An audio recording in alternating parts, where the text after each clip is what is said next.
Hey, what's up, everybody? What's up from Seth and TCG, and today we have another episode of Trading Card Gambit. And it's actually time for the first. But before I actually get into the topic, I want to give you guys the premise of this new series that I'm doing. This is going to be a largely discussion based series where I can kind of just freely float on a certain topic rather than doing something edited or just doing something on the live stream.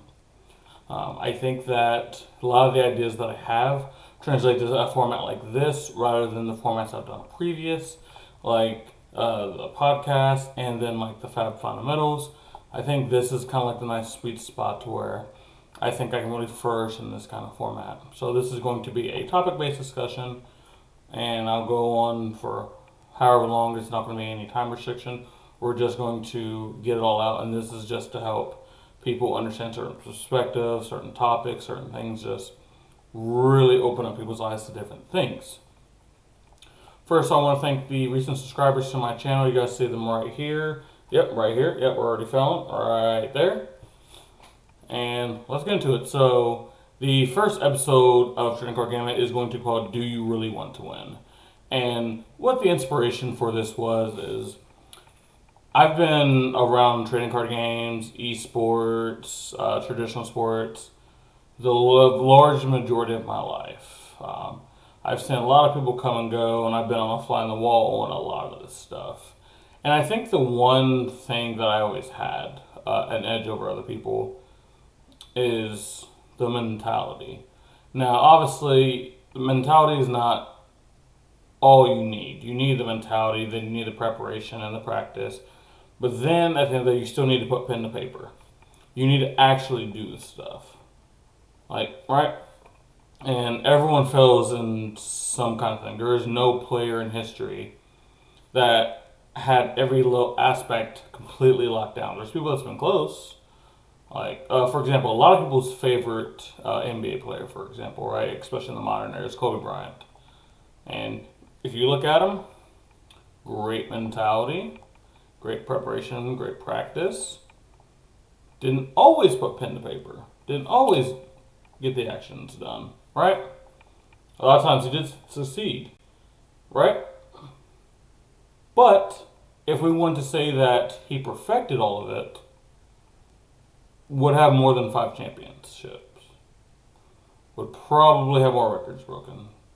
There is just some aspect that wasn't at 100%. Right? I do want to just state that down. No matter how much you succeed in one of these areas, you're going to have some form of flaw in another. Right? Disclaimer. So, do you really want to win? I think probably one of the most anger-inducing things I can hear after like a tournament, right? Is someone coming up to me and I'm like, hey, how'd your tournament go? And they say, oh, I went this and this. And they just start berating me with a bunch of excuses and just saying, well, if I just would have drew my double Art of War, I could have, beat this person. If I just would have, seen these, my Channel Lake Frigid at the right time. You're playing Yu-Gi-Oh! My opponent just opened up 3 Ash Blossoms. There's nothing I can do. You're playing Magic. I just got mana screwed. Cool. That is great. I'm glad that you feel the need to have to explain that. Very few times do I hear someone say, my opponent played better than me. Or, I failed at this certain aspect. I need to do better. You don't ever hear that. I don't think these people really want to win because of them. I think these type of people want the wins handed to them as a byproduct of them playing the game. Their mentality is not there. You hear a lot of people say, oh, I prepped so hard for this tournament. I practiced real hard for this tournament. Really? You might have played 1,000 games in a matter of like a month. You might have played 1,000 games. So yes, you might have practiced hard. But did you do the hard practice? See, that's the key that separates a lot of people. And that's why I don't think a lot of people really want to win. They hear someone say, oh, you need to play this amount of games. And they're like, cool, I'll do that. Well, why is that person saying that? You just blindly doing it will result in nothing. So what is the hard practice? Why am I here to make some type of bold statement that a lot of people don't do the hard practice? So let's use an example. If you're playing a card game like Flesh and Blood, and you play Kano. Kano is a wizard that largely plays at instant speed to blow up the opponent with a large amount of damage on a single turn, right? You can say, oh, I played 400 games of gold fishing and I think I just understand all the combos, right? That's amazing. That's the basics of what you should do. That's the practice. Because then let's say you go against a defensive matchup that's going to be also running Oasis or Spite to really neuter your Wildfire. Well, what's the counter to that? Pitch stacking. But if you don't ever practice pitch stacking, well, when that situation comes, you're going to fail. That's the hard practice. How many games of that? How many times did you go fish pitch stacking? None? You didn't feel like you needed to? Well, there you go. Your 1,000 games are meaningless because you didn't shore up this area. And the reason why I say your practice was not fruitful, because if the practice was fruitful, we wouldn't be having this conversation of, oh, this and that, I really could have done that, blah, blah, blah. No, you would have been like, actually, I think it actually goes into a quote, right? I think this quote I'm about to say will really put all this into a perspective. Don't tell me what you're going to do. Tell me what you did to get here. Don't tell me you're going to start learning how to pitch stack because you got your back blown out, pause, at an event. I want you to tell me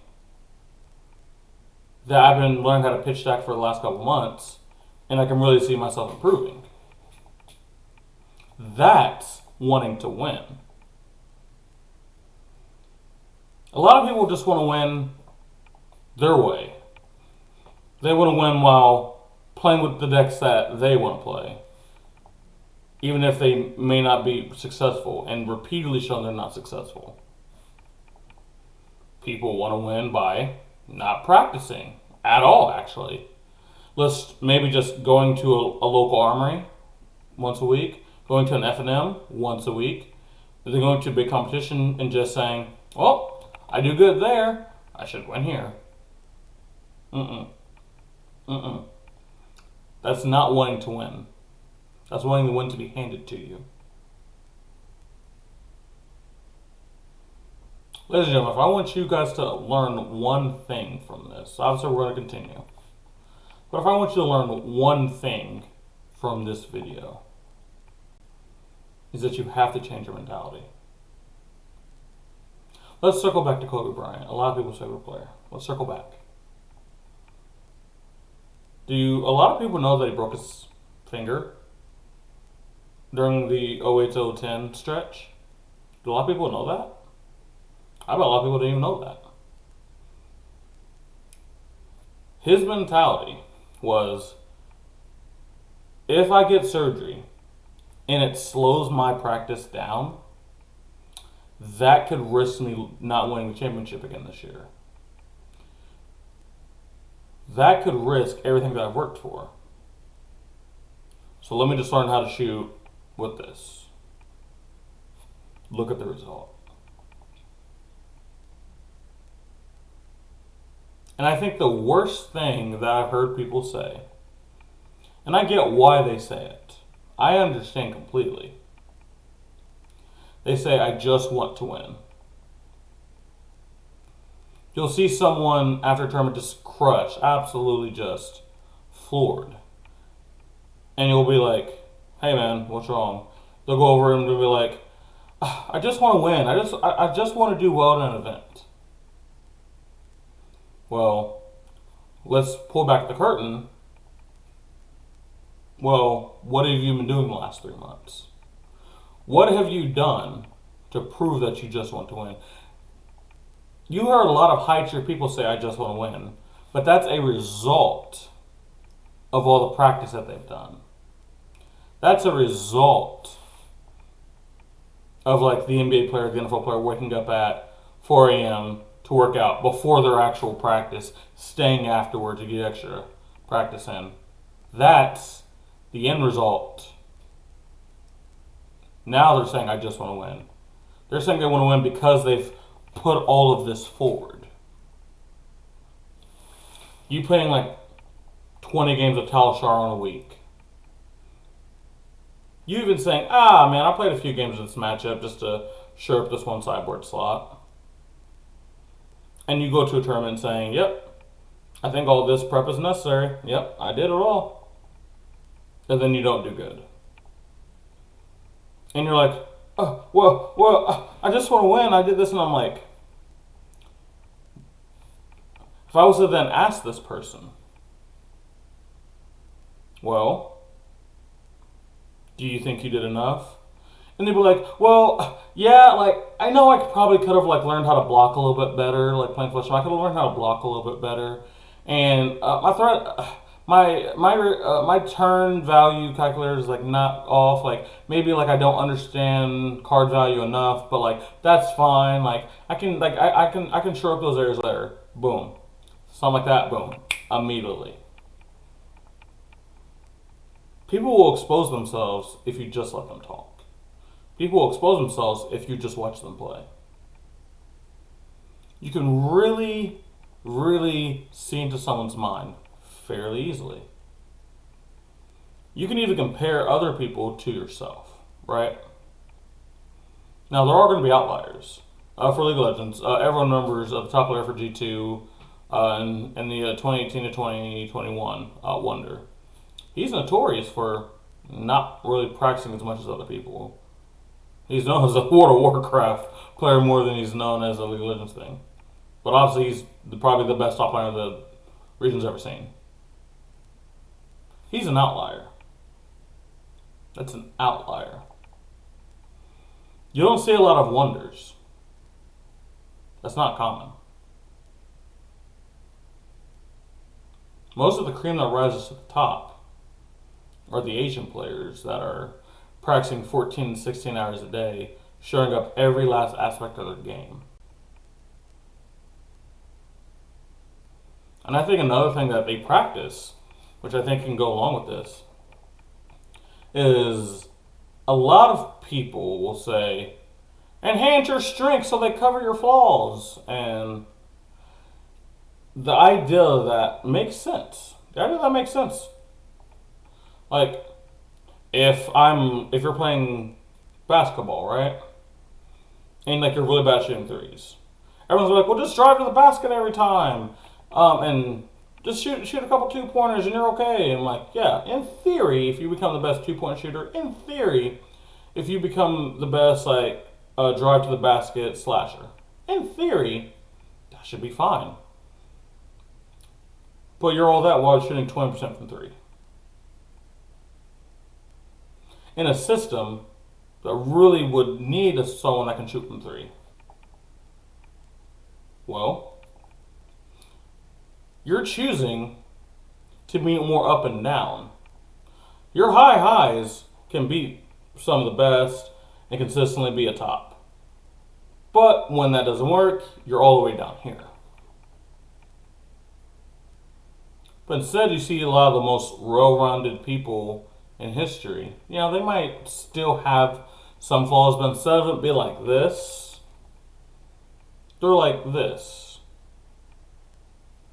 They're showing up their flaws.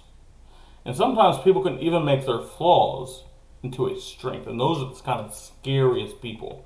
Those are the people wanting to win, saying, I don't want to go into a tournament. I don't want to go into an event. I don't want to go into anything. Well, someone can just expose me. Because if this high right here can be countered, and then people are just exposing their flaws all the way down here, what are you going to do? You're gonna say, I just want to win. I kept practicing, learning how to just do this, and I'm like, but I look at your game, and clearly you have issues in this area. Well, I was just hoping that like maybe like I could just skirt by. No, do not try to skirt by. If you go into some type of format, be more even. Now, someone might say, well, doesn't that make you more predictable? Actually, no. I think it's the opposite, actually. I actually don't think people that are around are very predictable. I think it's actually the opposite. If you face someone that them doing this is just trying to no block you all the time and just map you with like Bravo or something, right? Well, that's very predictable.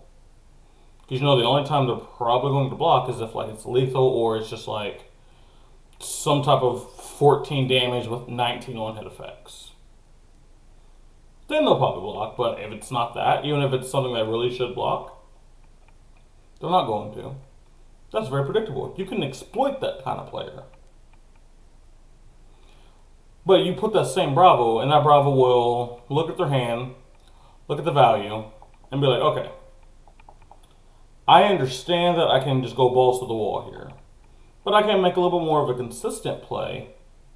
Maybe I can throw my opponent off because maybe they thought my play pattern was going to be X, and then I do Y. Well, now that might throw off what their plan was going into the match. And that's just shoring up that flaw. That's raising your floor. Yes, you'll lower your descent a little bit. Absolutely, you will. But raising that floor is so important. Those are the people that want to win. Sure, you can try to spike a tournament trying to do like this crazy thing. I can try to win a calling like playing Kano and just no blocking, just sending it every single turn into every single matchup. How consistent is that going to be? How often can I replicate something like that? Probably not often. Because if we could, somebody would have already done it.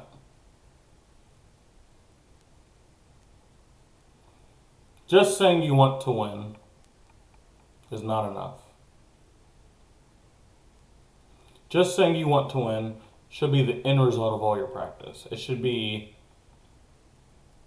you should want the payoff later. People want the payoff right here, right now. People want whatever the big result is immediately. No. Don't take your payoff early. Take your payoff late. If you truly do want to win, don't just say it. Prove it. Ladies and gentlemen, if you guys enjoyed this video, make sure to like, subscribe, comment down below what you guys want to see next. This has been your boy Cypher from TCG.